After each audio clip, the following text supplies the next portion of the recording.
atau psikis terhadap saksi pelaku atau keluarganya juga tindak pidana tersebut diungkap menurut keadaan yang sebenarnya. Bahwa tim penuntut umum juga sudah mempertimbangkan sehubungan dengan penjelasan pasal 10A ayat 3 huruf A Undang-Undang RI nomor 31 tahun 2014 tentang perubahan atas Undang-Undang nomor 13 tahun 2006 tentang perlindungan saksi dan korban, yang dimaksud dengan keringanan penjatuhan pidana mencakup pidana percobaan, pidana bersyarat khusus, atau penjatuhan pidana yang paling ringan di antara terdakwa lainnya. Bahwa terkait dengan serangkaian rujukan di atas, kami tanggapi sebagai berikut. 1. Bahwa dalam penjelasan pasal 10A Undang-Undang RI nomor 31 tahun 2014 tentang perubahan atas Undang-Undang nomor 13 tahun 2006 tentang perlindungan saksi dan korban memang menyatakan frasa penjatuhan pidana yang paling ringan di antara terdakwa lainnya. Namun demikian, pasal AHO belum mengakomodir keadaan di mana saksi pelaku yang bekerja sama juga sebagai pelaku material, terdakwa Richard Eliezer Budiang Lumiu, yang mempunyai peran lebih dominan dibandingkan dengan peran para terdakwa lainnya, kecuali saksi Freddy Sambo pelaku utama.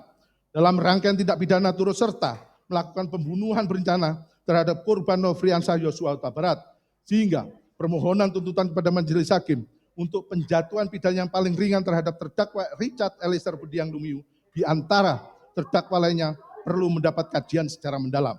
2. Bahwa kondisi ini menimbulkan dilema juridis karena di satu sisi terdakwa Richard Eliezer Budiang Lumiu dikategorikan sebagai seorang saksi atau pelaku yang bekerja sama yang dengan keberanian dan kejujurannya telah berkontribusi membongkar kejahatan yang direncanakan untuk membunuh korban Nofriansah Yosua Huta Barat dan juga membongkar skenario pengkelabuan yang dibuat oleh pelaku utama yaitu saksi Freddy Sambo. Namun di sisi lain peran dari terdakwa Richard Eliezer Budiang Lumiu sebagai eksekutor dari penembakan terhadap korban Nofriansah Yosua Huta Barat perlu juga dipertimbangkan secara jernih dan objektif. 3. Bahwa dalam tuntutannya terhadap terdakwa Richard Eliezer Budiang Lumiu, tim penuntut umum telah bersandar pada asas dominus litis. Ketentuan pasal 8 ayat 3 Undang-Undang nomor 11 tahun 2021 tentang Kejaksaan RI yang menyatakan demi keadilan dan kebenaran berdasarkan ketuhanan yang Maha Esa, jaksa melakukan penuntutan. Ketentuan pasal 8 ayat 4 Undang-Undang nomor 11 tahun 2021 tentang Kejaksaan Republik Indonesia yang menyatakan dalam melaksanakan tugas dan wewenangnya, jaksa senantiasa bertindak berdasarkan hukum dan hati nurani dengan mengindahkan norma keagamaan, kesopanan, kesusilaan, serta wajib menggali dan menjunjung tinggi nilai kemanusiaan yang hidup dalam masyarakat, serta senantiasa menjaga kehormatan dan martabat profesinya. Serta teori tujuan pemidanaan yang menyatakan pidana dijatuhkan bukan aqua pecatum es karena orang yang membuat kejahatan, melainkan nepisetur supaya orang jangan melakukan kejahatan. Gimana? Dilanjutkan. Berpikir di atas, tim penuntut umum telah berusaha menggali penderitaan dan sakitnya korban Nofriansah Yosua Huta Barat sesaat sebelum ditembak sampai dengan bersangkutan merenggang nyawa akibat timah panas yang menembus dan bersarang dalam tubuhnya.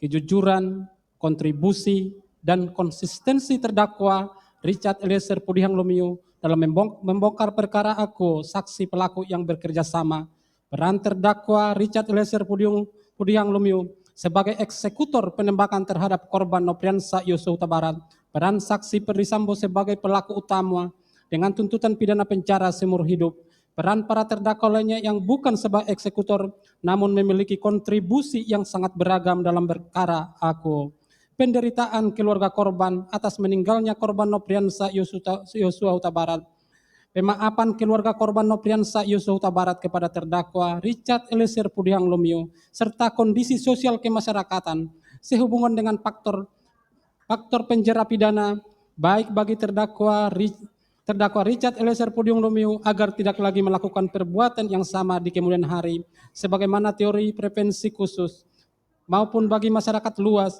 untuk mempertahankan ketertiban masyarakat dari gangguan penjahat, sehingga dengan memidana pelaku kejahatan secara proporsional, diharapkan anggota masyarakat lainnya tidak akan melakukan tindak pidana sebagaimana tujuan dari teori prevensi umum.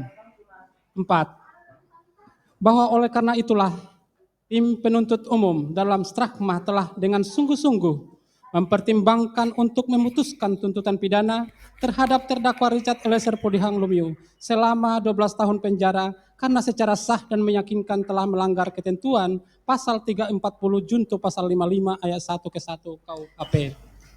B. Nota pembelaan tim penasihat hukum terdakwa Richard Eliezer Pudihang Lumiu. 1. Analisa yuridis poin 76 halaman 30 pledoi tim penasihat hukum menyatakan terbukti secara sah dan meyakinkan bahwa terdakwa Richard Eliezer Pudihang Lumiu hanyalah merupakan pelaku yang disuruh melakukan tindak pidana manus ministra oleh orang yang menyuruh yaitu saksi Perdisambo Manus Domina sehingga terdakwa Richard Eliezer Pudihang Lumiu hanyalah merupakan alat yang tidak memiliki kesalahan. Oleh karenanya tidak dapat dipertanggungjawabkan secara pidana sehingga terdakwa Richard Eliezer Pudihang Lumiu sama sekali tidak memiliki niat jahat atau mensrea untuk menghilangkan nyawa teman sekamarnya sendiri in cause korban Nopriansa Yosua Huta Barat sehingga berlaku asas tiada pidana tanpa kesalahan. Dalil pledoi penasihat hukum terdakwa Richard Eliezer Pudihang Lumiu adalah tidak tepat.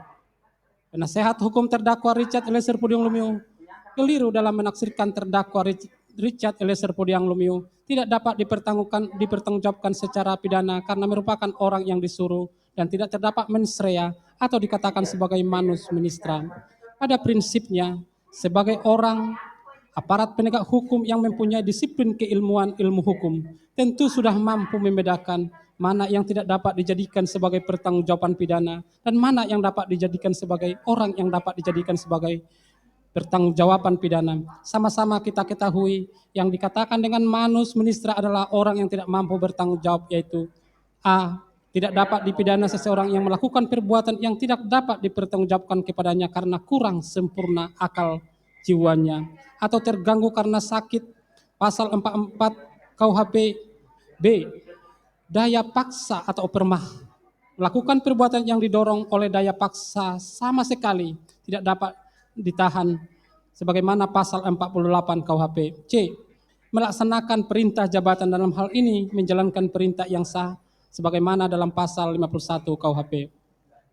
Apabila kita cermati sepanjang persidangan yang melelahkan ini, terdakwa Richard Eliezer Pudihang Lumiu tidak terdapat tanda-tanda atau ciri-ciri sebagaimana yang disyaratkan pasal 44 KUHP kurang sempurna akalnya, pasal 48 KUHP daya paksa, pasal 51 KUHP perintah jabatan. Terdakwa Richard Eliezer Pudihang Lumiu semata-mata menunjukkan loyalitasnya, mensrea, sehingga diwujudkan dalam bentuk kerjasama will and weapons dengan peranan yang berbeda-beda. Dalam hal ini, terdakwa Richard Eliezer Pudihang Lumiu berperan sebagai orang atau pelaku utama yang melakukan penembakan awal dan menembak yang kedua diperankan oleh saksi Perdisambo. Dengan demikian, sempurnalah bentuk kerjasama sebagaimana disyaratkan pasal 340 KUHP junto pasal 55 ayat 1 ke 1 KUHP. Dengan demikian, dalil penasihat hukum terdakwa Richard Eliezer Pudihang Lumiu harus dikesampingkan. 2.